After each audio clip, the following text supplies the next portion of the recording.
નમસ્કાર વિદ્યાર્થી મિત્રો, આપનું સ્વાગત છે મારી યુટ્યુબ ચેનલમાં.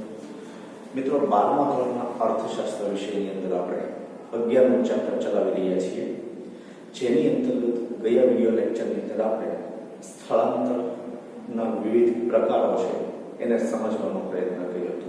બરાબર છે? કુલ કેટલા પ્રકારો છે? 2 પ્રકારો. એક સ્થળ આધારિત સ્થળાંતર અને કારણ આધારિત સ્થળાંતર. બરાબર? સ્થળ આધારિત સ્થળાંતરના પાછા 2 પ્રકાર, એક આંતરિક સ્થળાંતર અને બીજું આંતરરાષ્ટ્રીય સ્થળાંતર. અને કારણ આધારિત સ્થળાંતરની અંદર બીજા 2 પ્રકાર પડે છે, એમાં આકર્ષણ સ્થળાંતર અને અપાકર્ષણ સ્થળાંતર. તો આજે મુદ્દા આપણે ભણીને આવ્યા હતા એમાં તમે વ્યવસ્થિત સમજ્યા હશો કે આંતરિક સ્થળાંતર એટલે દેશની સરહદની અંદર થતું એક રાજ્યમાંથી બીજા રાજ્યમાં, એક જિલ્લામાંથી બીજા જિલ્લામાં, એક ગામમાંથી બીજા ગામમાં થતું સ્થળાંતર. આંતરરાષ્ટ્રીય એટલે દેશની સરહદની બહાર જે સ્થળાંતર થાય એને આંતરરાષ્ટ્રીય સ્થળાંતર કહેવાય. એ જ રીતે આકર્ષણ સ્થળાંતર એટલે શું? તો કે ગ્રામીણ વિસ્તારનો ઉપલો વર્ગ, જેને આપણે શ્રીમંત કહીએ છીએ, આ વર્ગ પોતાની મોજશોખ પૂરી કરવા માટે શહેર વિસ્તારમાં આવતું વિવિધ પ્રકારની જે સુવિધાઓ છે, ઉચ્ચ જીવનશૈલી છે, એ બધાથી આકર્ષાઈને ગ્રામીણ વિસ્તાર છોડીને જે શહેરી વિસ્તારની અંદર વસવાટ કરે છે એને શું કહેવાય? શહેરી સ્થળાંતર. કેવું? આકર્ષણ સ્થળાંતર. એ જ રીતે અપાકર્ષણ એટલે શું? તો કે ગ્રામીણ સમાજનો આર્થિક રીતે નબળો વર્ગ, ગામડામાં સારી સુવિધા ન હોવાથી, પણ શેની સુવિધા? જો આવું લખાય છે એટલે બોલું છું કે ગામડામાં સુવિધા ન હોવાથી, કઈ સુવિધા? નોકરીની સુવિધા ન હોવાથી. એવું તમારે સ્પષ્ટ લખવું જોઈએ, કારણ કે ત્યાં તમે એમ લખો કે સુવિધા ન હોવાથી, તો મિત્રો શિક્ષણની સુવિધા નથી, આરોગ્યની સુવિધા નથી, બરાબર, સંદેશા વ્યવહાર, વાહન વ્યવહાર, રોડ રસ્તા, મનોરંજન, આ કોઈ સુવિધા ગામડામાં મોટા ભાગે નથી હોતી. એટલે સુવિધા પણ કઈ નથી? નોકરીની સુવિધા ન હોવાથી જે આર્થિક રીતે નબળો વર્ગ ગ્રામીણ વિસ્તાર છોડીને શહેરી વિસ્તારની અંદર આવે છે, તો એ અપાકર્ષણ સ્થળાંતર છે. આમ આકર્ષણ સ્થળાંતર છે એ શ્રીમંત લોકો માટે હોય છે અને અપાકર્ષણ સ્થળાંતર છે એ ગ્રામીણ વિસ્તારના નબળા વર્ગ માટે હોય છે. એવી વાત આપણે ગયા વિડિયો લેક્ચરની અંદર કરી હતી. આજે આપણે સમજવું છે સ્થળાંતરના કારણો. શું સમજવું છે? સ્થળાંતરના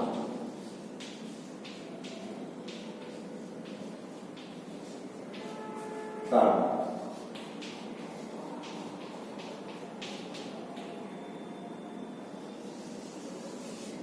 વિદ્યાર્થી, તો સ્થળાંતરના કુલ 3 કારણો છે. એમાં એક કારણ તો આપણે ભણીને આવ્યા છીએ વ્યાખ્યાની અંદર હતી, જ્યારે અર્થ સમજતા હતા ત્યારે, નોકરી મેળવવા માટે. અને નોકરી મળે તો જ શું થાય? સારું જીવન ધોરણ જીવી શકાય. બીજું ન વિચારતા, કારણ કે ઘણા બધા લોકો એવા છે કે નોકરી હોય તો એ નથી હોતી. એટલે નોકરી હોય તો તમારું જીવન ધોરણ સારું છે, તમારો ભૂતકાળ ગમે એવો હોય પણ તમારું ભવિષ્ય સિક્યોર થાય નોકરી હોય તો. અને નોકરી હોય તો તમારા બધા જ મોજ શોખ પૂરા થાય. જ્યારે આપણા સમાજમાં એક ખોટી માન્યતા છે કે નોકરી હોય તો જ, એવું કઈ હોતું નથી. સારું, તો આપણે વાત એ કરીએ છીએ કે સ્થળાંતરના કુલ 3 કારણો છે. પહેલું કારણ છે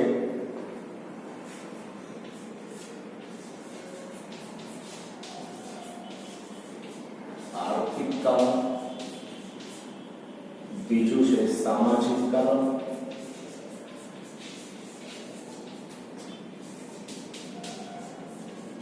અને ત્રીજું છે અન્ય કારણો.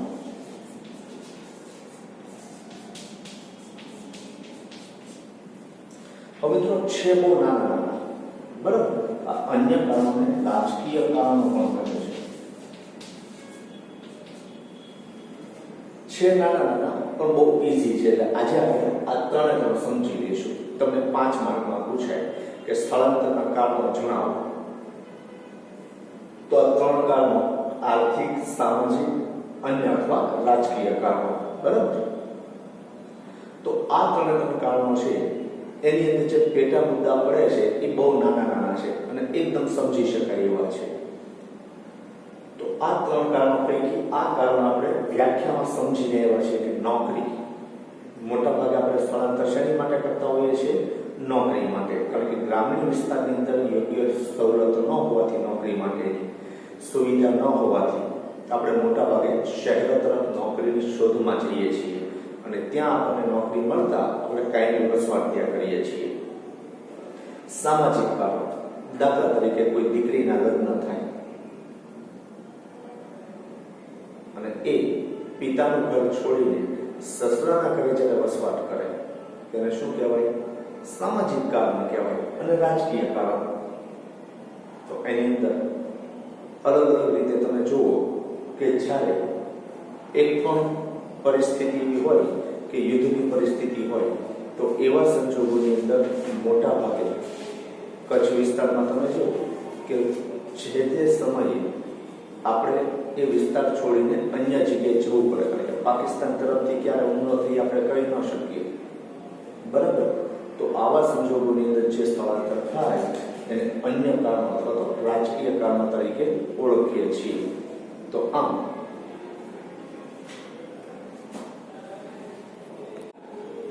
ત્રણ કારણો: આર્થિક, સામાજિક અને રાજકીય કારણો.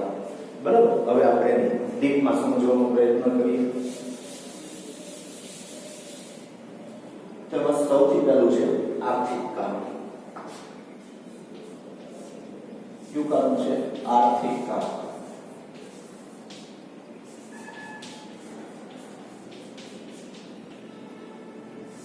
આર્થિક કારણોની અંદર સૌથી પહેલું આવ્યું છે કે નોકરી, વ્યવસાય કે ધંધા માટે.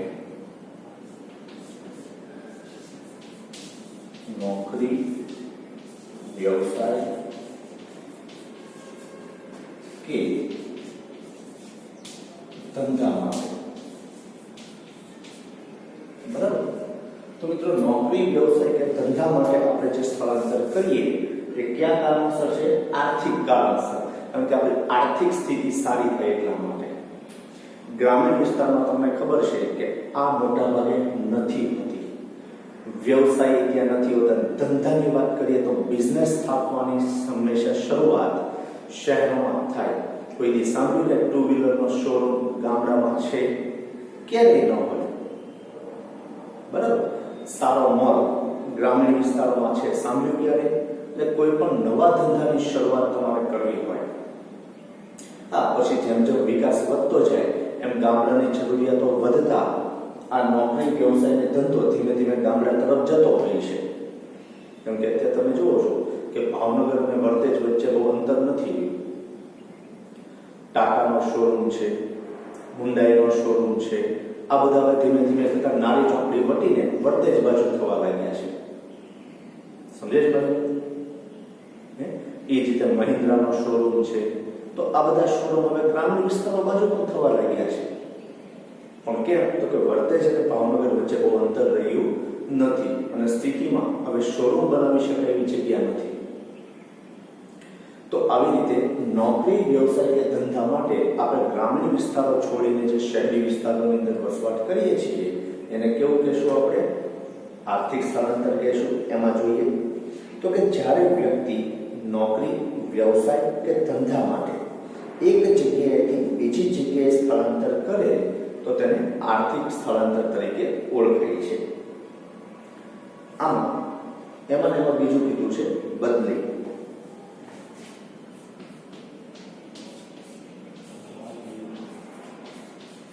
બદલી તો તમને ખ્યાલ છે કે જ્યારે બદલી કરવામાં આવે છે ત્યારે પણ મિત્રો જે તે જગ્યાએ આપણે જોબ કરતા હોઈએ તો એ જોબનું સ્થળ છોડીને બીજી જગ્યાએ જવાનું છે. તો બદલી પણ શેની માટે થાય છે? આપણી નોકરી શરૂ છે અને બીજી જગ્યાએ નોકરી મળતા એ આપણો આર્થિક વિકાસ થાય. બરાબર. સમજે છે? ખાસ કરીને પોલીસ ડિપાર્ટમેન્ટમાં તમે જો વારંવાર બદલી થઈ રાખે છે, એક પોલીસ સ્ટેશનમાંથી બીજા પોલીસ સ્ટેશનમાં. બરાબર. સમજે છે? એ જ રીતે લશ્કરમાં હોય તો ક્યારેક કઈ સરહદ ઉપર તમને મૂકે એ નક્કી નથી. જે સરહદ ઉપર મૂકવામાં આવે ત્યાં તમારે બદલી કરવી પડે. આવા ઘણા બધા સરકારના ડિપાર્ટમેન્ટ છે કે જે જગ્યાએ તમારી બદલી થતા તમારે એ સ્થળ છોડીને અન્ય જગ્યાએ જોબ માટે જવું પડે છે. તો બદલી માટે પણ આર્થિક કારણ છે. એમાં જોઈએ કે જ્યારે એક વ્યક્તિ એક જગ્યાએ નોકરી કરતી હોય તેની બદલી દૂરના સ્થળે થાય તો તે બદલી પણ આર્થિક કારણ છે. ત્રીજું બીજું છે કુદરતી સંપત્તિનું પ્રમાણ.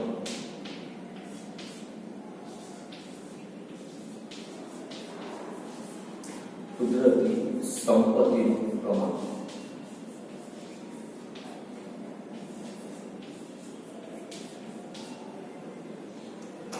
તો વિદ્યાર્થી મિત્રો તમને ખ્યાલ છે કે જે જગ્યાએ કુદરતી સંપત્તિનું પ્રમાણ વધારે હોય ને ત્યાં માનવીની સંખ્યા ઓછી હોય. દાખલા તરીકે તમે જો કે શિમલા કે કુલુ મનાલી કે જમ્મુ કાશ્મીર બાજુ ફરવા ગયા છો, કુદરતી સંપત્તિ વિપુલ પ્રમાણમાં છે, ખૂબ મોટા પ્રમાણમાં છે, પણ ત્યાં રહેલી વસ્તી કેવી છે? સીમિત છે. સમજે છે? એ જ રીતે આફ્રિકામાં સોનું પુષ્કળ પ્રમાણમાં છે, ખનિજ તત્વો તો કે ઈરાકમાં પુષ્કળ પ્રમાણમાં છે, સાઉદી અરેબિયાની અંદર. તો આવા બધા જે વિસ્તારો છે જે કુદરતી સંપત્તિનું પ્રમાણ ઓછું છે ત્યાં મિત્રો કામ કરવા માટે માનવ સમૂહ બહુ ઓછો હોય છે, રહેણાંકી સમૂહ બહુ ઓછો હોય છે.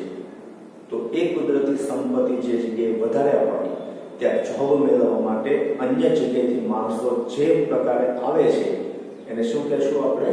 કુદરતી સંપત્તિનું પ્રમાણ જ્યાં વધુ હોય ત્યાં સ્થળાંતર થાય.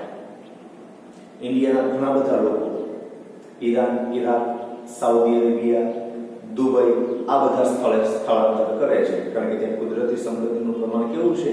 વધારે છે દુબઈની વાત કરતા. બરાબર. એ જ રીતે સોનાની ખાણોમાં કામ કરતા ઘણા બધા ઇન્ડિયનો તમને આફ્રિકાની અંદર જોવા મળે છે. તો જે જગ્યાએ કુદરતી સંપત્તિનું પ્રમાણ વધારે ત્યાં માનવ સમૂહ કેવો હોય છે? ઓછો હોય છે. માનવીની વસવાટવાળી વસ્તી કેવી હોય છે? ઓછી હોય છે. એટલે અન્ય જગ્યાએથી આપણે કુદરતી સંપત્તિ હોય એ જગ્યાએ વસવાટ કરીએ તો એ આર્થિક સ્થળાંતર છે કારણ કે ત્યાં જોબ મેળવવા માટે આપણે સ્થળાંતર કરીએ છીએ. કુદરતી સંપત્તિનો ઉપયોગ કરીને એમાંથી નાણાં મેળવવા માટે આપણે શું કરીએ છીએ? હમણાં તમને ખબર છે કે દુબઈથી ત્યાંથી સોનું સસ્તું મળે છે એટલે ત્યાંથી સોનું લઈને ભારતમાં ઘૂસણખોરી કરવાના વારંવાર આપણે છાપાની અંદર ન્યૂઝ વાંચતા હોઈએ છીએ. બરાબર. તો અહીંથી આપણે દુબઈ શા માટે જઈએ છીએ? તસ્કરી કરવા માટે. બધાની વાત નથી કરતો, જ્યાં તસ્કરી સાથે સંકળાયેલા છે એની વાત કરું છું. બાકીના જોબ માટે, ફરવા માટે આપણે જઈએ છીએ. બરાબર.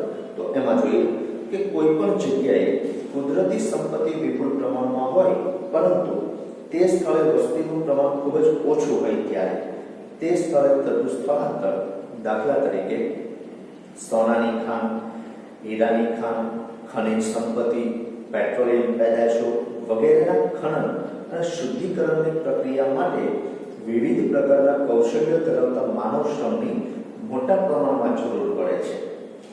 ત્યારે પોતાનું વતન છોડીને આવેલા આવી જગ્યાએ વસવાટ કરવાનું પ્રમાણ ખૂબ વધતું ગયું છે. દાખલા તરીકે યુએઈના દેશોમાં થતું સ્થળાંતર એ જ રીતે ઓસ્ટ્રેલિયા, ન્યુઝીલેન્ડ, કેનેડા વગેરે દેશોમાં થતું સ્થળાંતર. તો મિત્રો આવી રીતે એક સ્થળેથી અન્ય સ્થળે આ પ્રમાણ વધારે હોય ત્યાં સ્થળાંતર થાય. પછી કીધું છે શિક્ષણની વધુ સારી તકો મેળવવા માટે.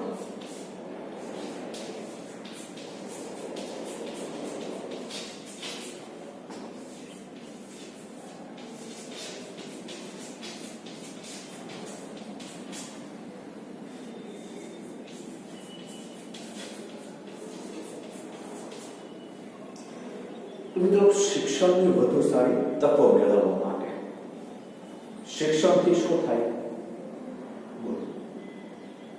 આપણે ધારીએ થાય. શેના માટે હું કહું છું કે શિક્ષણ એ અત્યારે કરતા હરતા સમાહરતા અને જરૂર પડે નુકસાન કરતા છે કારણ કે વધુ પડતું શિક્ષણ માનવીનું મગજ છે બ્રેન વોશ કરતા છે. બહુ ભણેલા હોય ને એને સામાજિક મિતિ ન હોય, એટલે બ્રેન વોશ થઈ જાય. પણ જે સમાજને સાથે રાખીને, પોતાના સગાવાલાને સાથે રાખીને આગળ વધે છે, એ જ શિક્ષણ હંમેશા વિકાસ તરફ લઈ જાય છે. અને આપણે તો કંઈક થોડુંક શિક્ષણ મેળવીએ તો હવા આવી જાય છે. એટલે મિત્રો, શિક્ષણ છે એ હવા લાવવા માટેનું સાધન નથી. તમને એક સારી જોબ મેળવી શકો, કારણ કે અત્યારનું શિક્ષણ રોજગારી આપવા માટેનું બની ગયું છે. સંસ્કારોની વાત શિક્ષણ કરતું જ નથી ક્યારેય. બહુ દુઃખ સાથે કહેવું પડે છે કે આજનું શિક્ષણ છે એ જોબ ઓરિએન્ટેડ થઈ ગયું છે. જે કઈ ફિલ્ડ પસંદ કરવાથી મને સારી જોબ મળશે, સારો પગાર મળશે, પ્રતિષ્ઠા મળશે, આ જ વિચાર કરવાનો. પણ સમાજની અંદર એક સારો માણસ કઈ રીતે મળશે એની વાત જ નહીં ક્યારે. બસ ડોક્ટરો, એન્જિનિયરો બનાવો એટલે શિક્ષણ પતી ગયું. આ શિક્ષણ છે? નો ડાઉટ જોબ જરૂરી છે, પણ સાથે સાથે માણસમાં સંસ્કાર જ ન હોય, બીજા પ્રત્યે આદરભાવ ન હોય, એવા શિક્ષણની શું જરૂર છે? તમે જોવો છો કે ડોક્ટરો છે એ દર્દીની પરિસ્થિતિ જોયા વગર એડમિટ થાય એટલે એટલા રૂપિયા લેવાના જ છે એવું નક્કી કરીને બેસી જાય. પૈસા લેવા માટે રજા ન આપે. આ શું માનવતા છે? રાજકોટમાં થયેલો અગ્નિકાંડ તમને ખ્યાલ હશે કે જેની અંદર 5 વ્યક્તિ મૃત્યુ પામ્યા. હમણાં જ પકડાણો કે ડુપ્લિકેટ ડોક્ટર ઝડપાણો. આ શિક્ષણ કોઈ કામનું નથી. પણ શિક્ષણની સાથે સાથે સંસ્કાર આવે એ વધારે ઉપયોગી છે. એટલે શિક્ષણ જોબ માટે જરૂરી છે એ વાત બહુ સાચી છે. અને જેમ સારું શિક્ષણ મળે એમ જોબની સુવિધા વધે. કારણ કે આપણે ગરીબીના ચેપ્ટરમાં ભણીને આવ્યા છે, જેમ ઉચ્ચ શિક્ષણ એમ વધારે તકો, અને જેમ નીચું શિક્ષણ એમ તકોની સંખ્યા પણ ઓછી રહે છે. કારણ કે ગ્રેજ્યુએશન થયેલા વ્યક્તિ 10 પાસ ઉપરની જોબ કરી શકે અને ગ્રેજ્યુએશન ઉપરની જોબ કરી શકે. હવે જે ફિલ્ડ માટેની જોબ હોય એ પ્રકારે એનો શું હોય? પગાર હોય. કારણ કે પટ્ટાવાળાની જોબ કરો ને તમે ક્લાસ 1 ઓફિસરની અપેક્ષા રાખો તો ન મેળ આવે. ક્લાસ 1 ઓફિસર માટે શિક્ષણ કેવું લેવું પડે? વધારે લેવું પડે. કારણ કે જેમ તકલીફ, માઉન્ટ એવરેસ્ટ સર કરો તો મજા આવે, બરાબર? કારણ કે એમાં તકલીફ ઊભી થાય. પણ તમે કોઈ સામાન્ય ડુંગર માળનાથમાં જાઓ, તમે કહો માળનાથનો ડુંગર ચડીને તમે એમાં હું નહીં ગયા, પણ માઉન્ટ એવરેસ્ટ સર કરીને આવો તો. એમ જેમ ઉચ્ચ શિક્ષણ લેશો એમ તમારી પાસે જોબ અને બીજા કરતા કંઈક અલગ કરી બતાવવાની તમન્ના આવશે. હમણાં જ કેબીસીમાં એક છોકરો આવ્યો હતો, તમે કયો એ કારની માહિતી આપતો હતો. કારણ કે એને કાર બનાવવા માટેની ફેક્ટરી બનાવવાની વાત, અને વેદાંતો તરફથી 5 લાખની સ્કોલરશીપ મળી. તો વિચાર તો કરો કે 10-12ના છોકરા ક્યાં સુધી પહોંચી શકે છે, અને આપણે કંઈ નથી કરતા. જો 10-12 એટલે વર્ષની વાત કરું છું, 10મા અને 12મા ધોરણની વાત નથી કરતો. 8-9 વર્ષના બાળકો કેવું સરસ ગાયનની અંદર, મ્યુઝિકની અંદર, ડાન્સની અંદર કેવી સરસ એક્ટિવિટી કરતા હોય છે. અને આપણે મોબાઈલ સિવાય બીજી એક એક્ટિવિટી નથી કરતા. તો આ શિક્ષણ છે? નથી. એટલે વધુ સારી શિક્ષણની તકો મેળવવા માટે, એટલે વ્યક્તિને જ્યારે પોતાના વતનમાં શિક્ષણની મર્યાદિત તકો હોય અને તેને ઉચ્ચ શિક્ષણ મેળવવાની ભૂખ હોય, ત્યારે તે શિક્ષણની વધુ સારી તકો મેળવવા વતનથી દૂર સ્થળાંતર કરે છે, જે આગળ જતા કાયમી સ્વરૂપ ધારણ કરે છે. એની પછી કીધું છે કે આરોગ્યની સુવિધા મેળવવા માટે.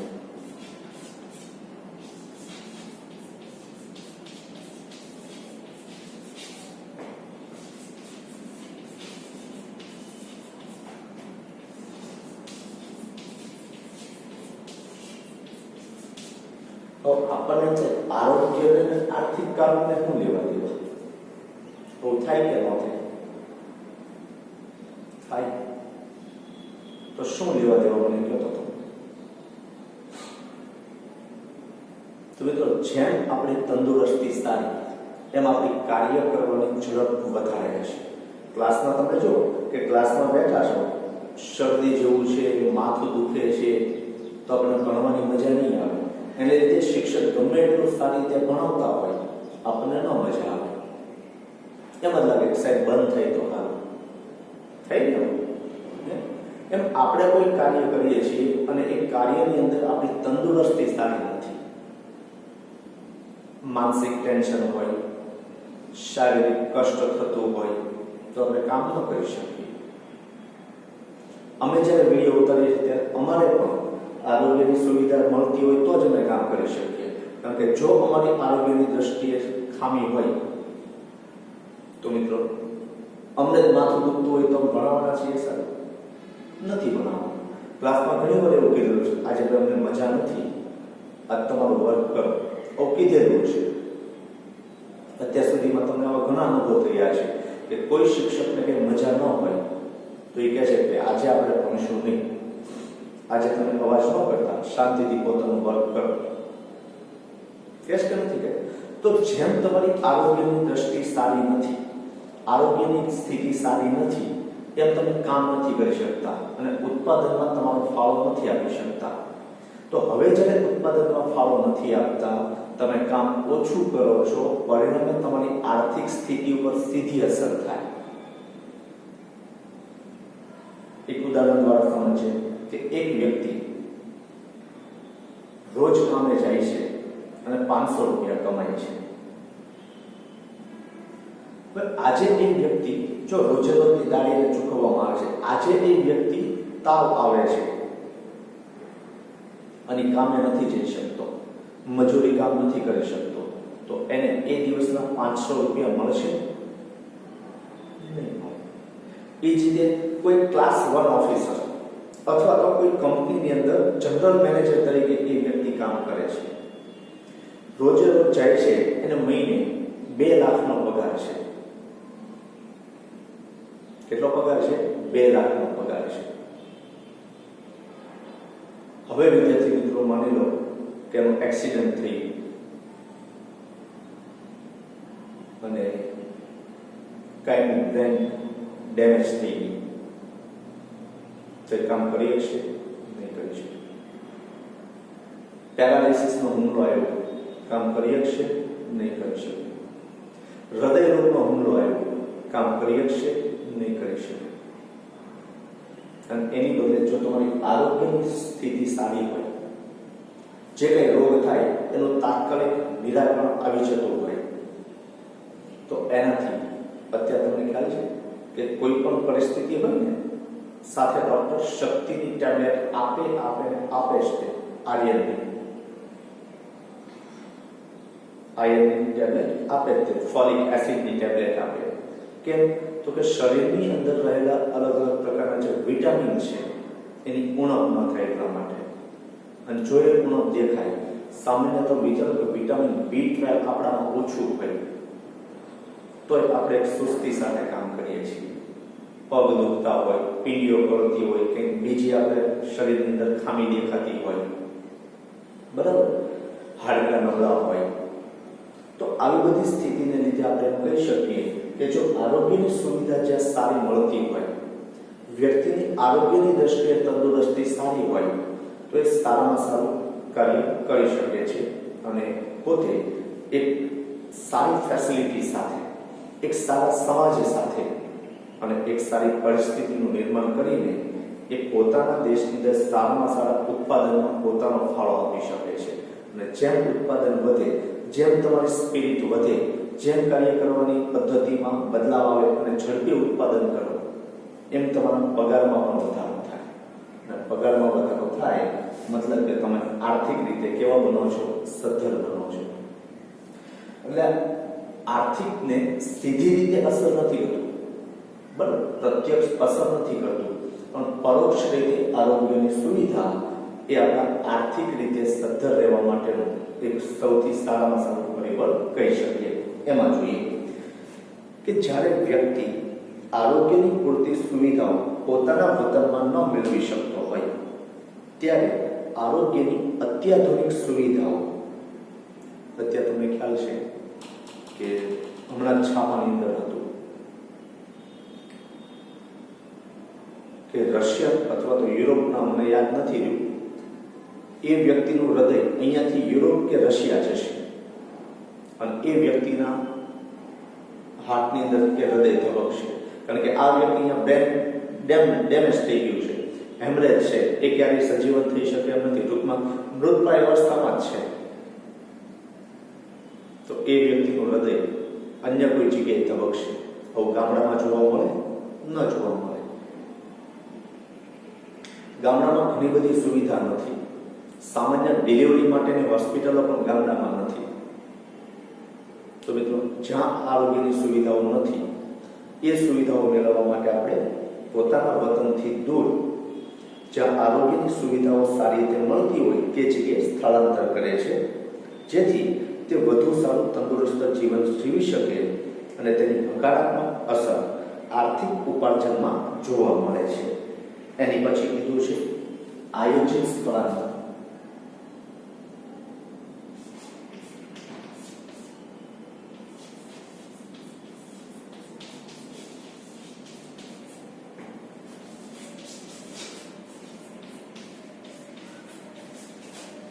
આયોજિત સ્થળાંતર એટલે શું?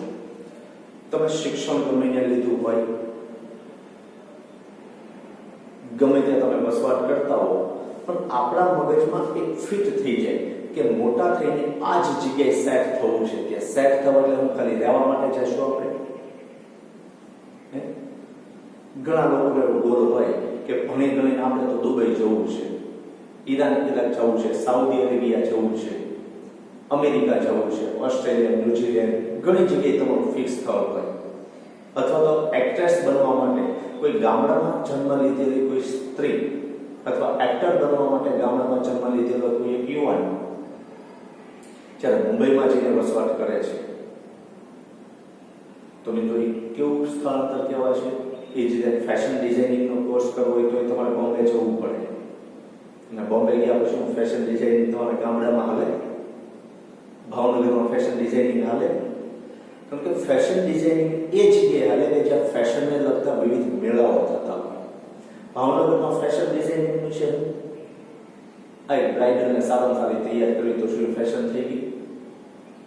તમે જે કપડાં ડિઝાઇન કરો છો, તમે જે ફિલ્ડની અંદર સારામાં સારી ડિઝાઇન પેટર્ન તૈયાર કરો છો, એ જે જગ્યાએ વેચાવાની નથી, એ કરતાં બેટર છે કે તમે પહેલેથી નક્કી કરો કે ફેશન ડિઝાઇનનો કોર્સ કરીને ત્યાંથી આપણે વસવાટ કરવાનું થાય છે, આપણી જોબ માટે આપણે બોમ્બેને જ સેટ કરવાનું થાય છે. તો તમારા મગજમાં શું હતું? આયોજન હતું કે ભાઈ આ સમય પછી અથવા તો એટલા સમય પછી, આ કોર્સ કર્યા પછી, એટલું શિક્ષણ લીધા પછી મારે ક્યાં સેટ થવાનું છે? જે તે સ્થળે. એટલે પોતાના વતનથી દૂર આપણી પહેલાની જૂની યોજના પ્રમાણે આપણે ત્યાં વસવાટ કરીએ છીએ, અને એ વસવાટની સાથે સાથે આપણે શું કરીએ છીએ? નોકરી, વ્યવસાય કે ધંધો કરીએ છીએ, કારણ કે આમ આપણે ત્યાં જતા નથી. સમજે છે? તો આ રીતે જ્યાં આયોજિત સ્થળાંતર છે, એ સ્થળાંતર માટે પણ આપણે પહેલેથી નક્કી કરીએ છીએ અને ત્યાં જઈને વ્યવસાય કરીએ છીએ. તો વિદ્યાર્થી મિત્રો, એમાં જોઈએ કે જ્યારે કુટુંબના સભ્યો આયોજન કરી કુટુંબના એક અથવા વધુ સભ્યોને આર્થિક પ્રવૃત્તિ માટે વતનથી દૂર વસવાટ માટે મોકલે તો તે આયોજિત સ્થળાંતર તરીકે ગણાવી શકાય. તો આજે આપણે કુલ 6 મુદ્દા સમજ્યા, અને 6 મુદ્દા શેની અંતર્ગત સમજાતા? આર્થિક કારણોસર. તો એમાં જોઈએ કે સ્થળાંતરના કારણો કુલ 3: આર્થિક સ્થળાંતર, સામાજિક સ્થળાંતર અને રાજકીય સ્થળાંતર. બરાબર? એની અંતર્ગત આર્થિક સ્થળાંતર અથવા આર્થિક કારણ એમાં જોઈએ પહેલું નોકરી, વ્યવસાય કે ધંધા માટે બદલી. કુદરતી સંપત્તિનું જે વધુ પ્રમાણ છે ત્યાં મિત્રો સૌથી વધારે સ્થળાંતર થાય. શિક્ષણની વધુ સારી તકો મેળવવા માટે તમારામાંથી પણ ઘણા બધા વિદ્યાર્થીઓ છે એ ગ્રામીણ વિસ્તારો છોડીને પોતાના માતા પિતા તમારા શિક્ષણ માટે અહીંયા ભાવનગરમાં વસવાટ કર્યો છે, જેથી કરીને એ લોકોએ જે આર્થિક ભીસ ભોગવી છે, આર્થિક સંકળામણ ભોગવી છે, એ તમે ન ભોગવી શકો. ઘણા બધા વાલીઓ કહેતા છે અમે તો નથી ભણ્યા, પણ આ કંઈક અમને ઉકાળે તો ઉકાળવું એટલે ચા નથી ઉકાળવાની, દૂધ નથી ઉકાળવાનું. શું ઉકાળવાનું છે? જીવનને ઉકાળવાનું છે. આપણું ઘડતર એ રીતે થાય કે આપણે કોઈ પણ જોબ માટે ફિટ બેસીએ. તો તમને એમ થશે કે આ બધા જે સક્સેસ થયેલા લોકો છે એ આમ સક્સેસ થતા હશે. ક્યારેક સુલતાન ફિલ્મ જોજો, ભલે એક ફિલ્મ છે પણ એની અંદર કરેલી એક મહેનત, એક કુસ્તીબાજે કરેલી મહેનત, કારણ કે ઘણા સમયથી કુસ્તીથી આગળ હતો જે એક્ટર છે એ, અને પછી છેલ્લે ફાઇનલ કુસ્તી લડવા માટે જે મહેનત કરે છે એ કેટલી મહેનત તો વિચારો. મિલ્ખા સિંહ ક્યારેક ફિલ્મ જોઈ લેજો. એ જ રીતે ચક દે ઇન્ડિયા છે, ગોલ્ડ છે. હવે સ્પોર્ટ્સમેન સ્પિરિટના તમે ફિલ્મ જુઓ ને તો તમને ખબર પડે કે કોઈ પણ ક્ષેત્રમાં સફળ થવા માટે કેટલી મહેનત કરવી પડે છે. ધોનીનું ફિલ્મ આવેલું છે, આવ્યું છે. તો આ બધું શિક્ષણ મેળવવાથી, જો શિક્ષણ અને સાથે સાથે તમારી મહેનત, બરાબર, કારણ કે ઘણાના લક નથી હોતા. બાકી બધા કે સચિન ન બની શકે કે 10 પાસ ન હોય અથવા તો 12 પાસ હોય તોય સારામાં સારી રીતે ક્રિકેટની અંદર તમે ફાવી જાય. પણ તે તમે કોમ્પિટિશન છે, કોમ્પિટિશનમાં ટકવા માટે તમારે આ જરૂરી છે કે રાહુલની બધા આરબીઆઈની અંદર જોબ કરે છે, તો જોબ માટે ભલે તમે સ્પોર્ટ્સ રમો છો પણ સાથે સાથે જોબ માટે શિક્ષણ જરૂરી છે, બરાબર. એટલે સારામાં સારી કારકિર્દી માટે શિક્ષણ છે એ જરૂરી છે. આરોગ્યની સુવિધા મેળવવા માટે અને છેલ્લે આયોજિત સ્થળાંતર. તો મિત્રો આજના વિડીયો લેક્ચરની અંદર આપણે એટલું રાખીએ છીએ અને હવે જ્યારે મળીશું ત્યારે પાછા એક નવા ટોપિક સાથે મળીશું. આની પછીના 2 કારણો સમજવાના છે, સામાજિક કારણો અને રાજકીય કારણો. બરાબર. આભાર. ત્યાં સુધી